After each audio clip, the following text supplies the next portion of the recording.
tea bag to the length of the broken nail.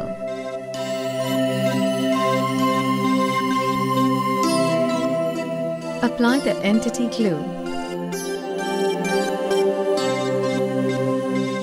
Place the tea bag on the broken nail. Apply the top coat and seal the edge.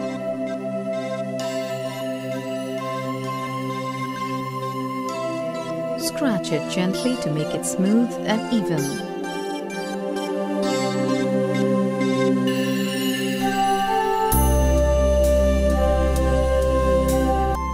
Wipe it.